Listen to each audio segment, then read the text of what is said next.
And Chaplain Morris, I was probably his biggest opponent of this program, because I was in Iraq when I started getting emails from this out-of-control chaplain from Minnesota who was telling me what my battalion was going to do when we came home. And I said, thanks a lot, but I know what my battalion's going to do. My staff's working on the plan. I don't need your help. And then I continued to get emails and plans from a chaplain. And finally I had a burst of anger and said, you know, when did the Army start taking orders from chaplains? And if you want me to do this, put it in an operations order, have the general sign it, and then I'll do it. Well, I didn't see an operations order with the general's signature, but I got plenty of phone calls. And I say that story because it's very common for the soldier who's in Iraq or Afghanistan or deployed, because you don't think you need this.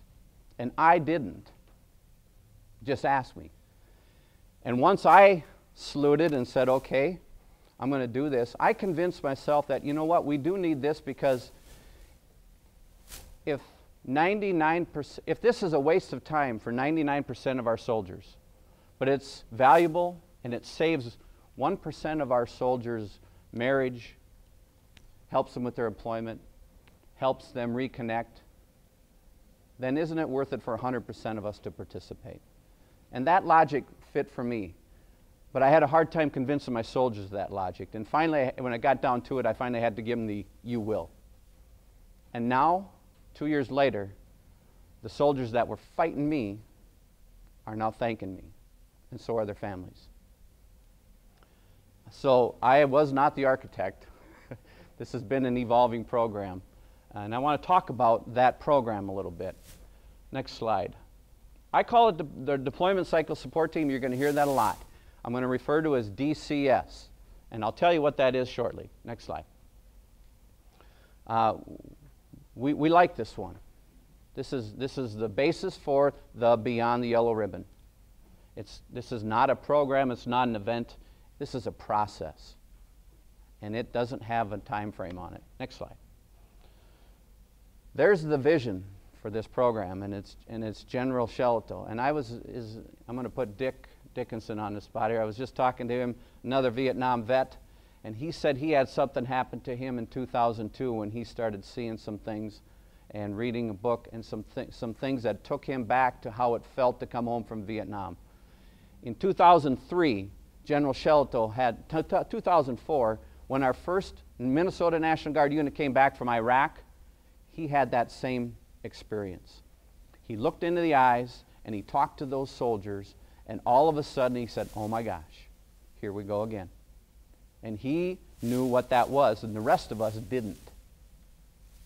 And that's when he hired Chaplain Morris and said, you know what, I don't know what this program looks like, I don't know how we're going to do this, but you are going to not let happen to this generation what happened to my generation. Next slide. So our program has been evolving. The focus of it, the purpose of it, is to educate and empower soldiers and families and communities to take responsibility for this. And we have 3 phases. You all thought you were coming today to learn about phase 3 and hear about reintegration, because that is the heart and soul of our program. But our program's a 3-phase model, and we are building it more and more about what are we doing in phase 1, which we call phase 1, which is once the unit gets that alert, or at least they're in the window of preparing for MOB. All right, we're kicking off phase 1. Phase 2 is when the unit's deployed, the soldiers are mobilized, and now we have things we have to do for soldiers and especially for families. And then phase 3 is the reintegration phase, which is really a heart and soul of what we're doing. But soon you're going to see what we do in phase 1 is we're expanding it today. We're preparing to send an aviation brigade out the door next March to Iraq, and we're doing some things with them that we have learned we wish we would have done with the BCT that just came home. Next slide. So what's our mission of DCS? Train and empower. Train and empower. And to establish networks. That's what we do every day. And if you look at the network of people that we have here today, you see the network of providers that are coming this afternoon. If you look in this room, I know we have the Marines are represented. I know we have the Navy. I know we have the Army Reserve. In all of our programs that we've had in Minnesota, we've had the Coast Guard. We've had every branch represented. And the intent of our program is to be a joint program.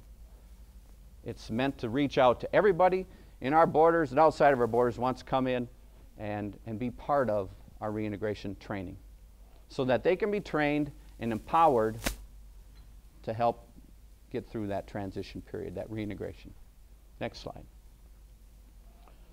So DCS, this is my attempt at a stovepipe, by the way, but I felt we had stovepipes going on. I didn't feel it, I experienced it, and I know we did. So I said, we are knocking down them stovepipes. We had family programs doing their thing on this road. We had youth coordinator doing great things on this road. I had another road of folks doing stuff for, ESGR folks. And then I started this reintegration. And they were all they all had the same intent. They all had the same mission. But we weren't integrated. We weren't integrated. And when it came, the soldier and the family doesn't need four separate events to get the information about this. They want a one-stop shop. And when we schedule a family event, we better have all this going on for them so that we don't become redundant and they have multiple channels to go to. I want a one-stop shop for families and soldiers, and that's what DCS is supposed to be. And that's what we're evolving this to in Minnesota. Next slide. So this is kind of what it looks like today. It might look different tomorrow. And my DCS chief, Rob Larson, who was just up here a little bit ago, fresh home from Iraq with the BCT, his head's spinning. He's like, well, all right now. So I'm hiring this guy, and he's going to be what? Yeah, he's going to be your operations guy. All right, great. Okay. So we're moving out with this plan. There's not a HRO structure for this. We're just kind of building it as we go. When many of these are filled in with some contractor support that we're integrating into our program. Next slide. I want to talk a little bit about some of the obstacles that we have had and continue to have in some respects with the reintegration part of this piece, because we've been at it a couple of years now. We've learned some things along the way, and I know some of you have asked about these things, so I want to talk about them openly right here.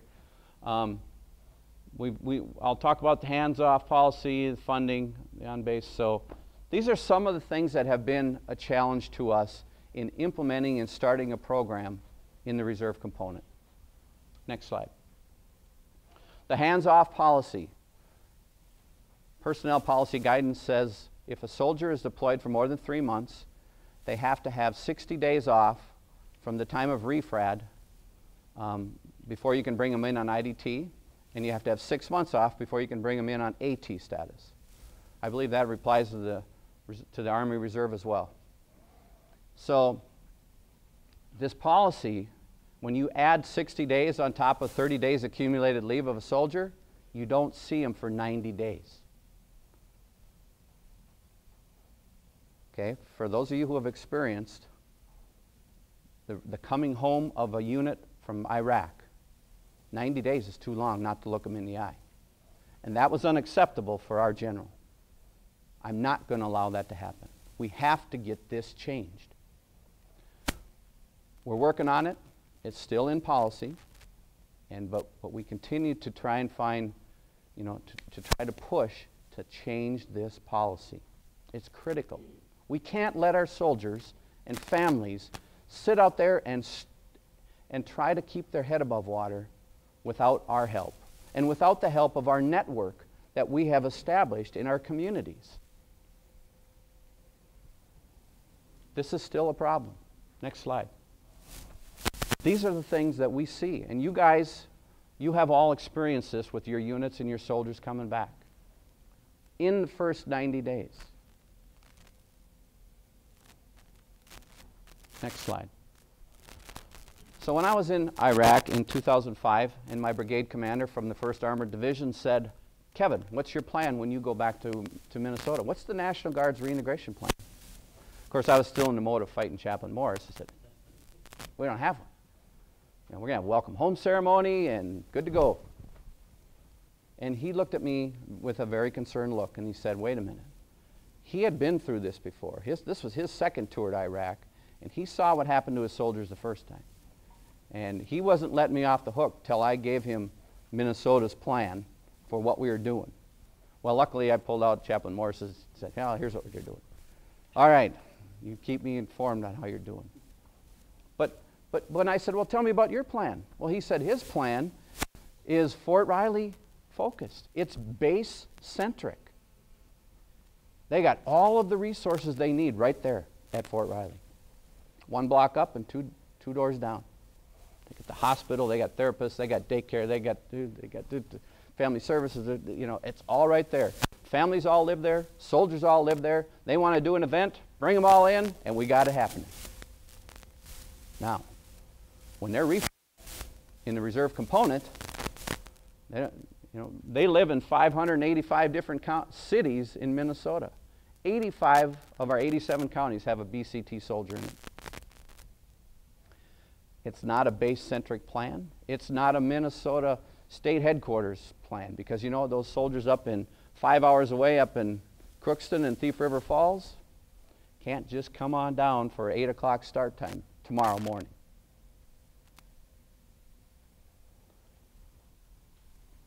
So these are, you guys, I'm preaching to the choir here, but for those of you in the reserve component, you know what I'm talking about. This is, it has to be a little bit different. We don't have those luxuries. Next slide. So the proposals that we have coming out of different places, and this happens to be a 1st Army proposal, want to shorten this mobilization time. Everybody has plenty of good pre-mob time, plenty of time to prepare that soldier to be a citizen, to be a warrior.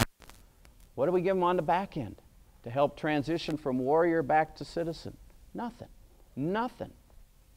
5 days of crappy PowerPoint briefings at Fort McCoy by some of the worst briefers in the world with the best intent, but they've done it 100 times. All right, next slide. You're going to see some wonderful partners here this afternoon and tomorrow. This is bigger than the Minnesota National Guard, way bigger. And you will see how they are such a critical part of our program. Next slide. If we don't, if our soldiers and our family members feel forgotten, feel like they haven't been served, feel like we have let them down, what does that do to our ability in the future to generate a fighting force in our communities here in our states? We have to do this now because our future force generation ability depends on this. Not only for their continued service, but the service of their friends, their children, their relatives, the ones that have such an influence over who comes into our ranks.